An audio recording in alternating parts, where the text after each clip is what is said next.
শিক্ষা বিদ্যাপীঠ উদ্বোধন অনুষ্ঠানে আজকে আমাদের মাঝে আছেন বাংলাদেশ হিন্দু বৌদ্ধ খ্রিস্টান ঐক্য পরিষদের বাঘা উপজেলা শাখার সম্মানিত সভাপতি বাবু রামগোপাল সাহা।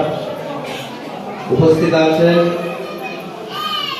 আরানি শ্রীমৎ কৃষ্ণ প্রসন্নতা বাবু আশ্রমের সম্মানিত সাধারণ সম্পাদক বাবু রূপ সনাতন দবে।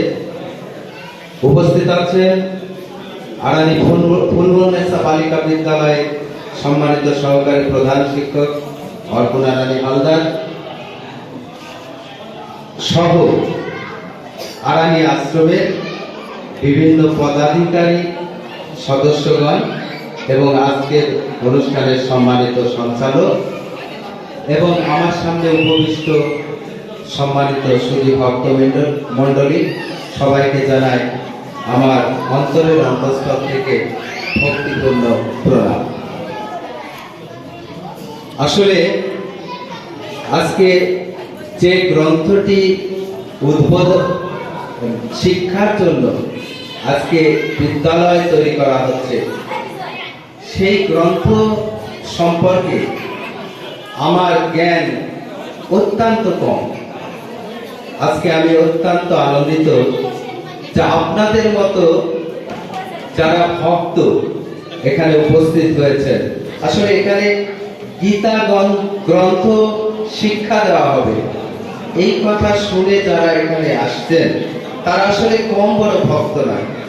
আমি তো মনে করছি যে আপনাদের কাছে আমি অত্যন্ত ছোট একটি ক্ষুদ্র একটি মানুষ, যার এইরকম ভক্ত যেখানে উপস্থিত হয়, শাস্ত্র বলছেন যে সেখানে কিন্তু ভগবান শ্রীকৃষ্ণ শ্রীমতী রাধারানীর সহিত সেখানে বিরাজিত থাকেন। তা আমি মনে করছি যে গীতা গ্রন্থ যেখানে শিক্ষাদান করা হবে সেখানে ভগবান নিজেই শ্রীমতী রাধার সহিত বিরাজিত থাকবেন। তো গীতা কি? আমাদের সম্পাদক মহোদয় বলে গেলেন যে আমাদের প্রধান ধর্মগ্রন্থ হলো বেদ, এটাতে কিন্তু কোনো সন্দেহ নেই।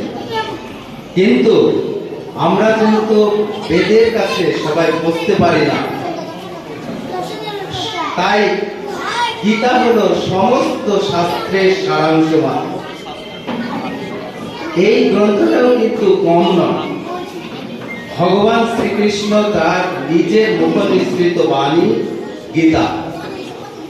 তো এই গীতা গ্রন্থ শিক্ষা আজকে আমি সনাতনী স্বেচ্ছাসেবী সংগঠনের কাছে আমার অনুরোধ থাকবে যে আপনার যে ছাত্র তালিকা করছেন আপনারা, সেখানে কিন্তু আমার নামটা তালিকায় অন্তর্ভুক্ত করবেন, কারণ আমি নিজেও এখানকার একজন ছাত্র হতে চাই।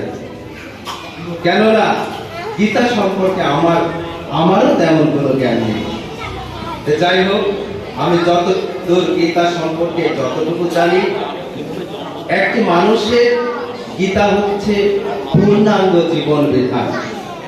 অর্থাৎ আমরা আমাদের এই জীবনটাকে কিভাবে পরিচালিত করব সে বিষয়ে কিন্তু সমস্ত কাজ গীতাতে তৈরি করা আছে, সমস্ত কথা গীতাতে বলা হচ্ছে।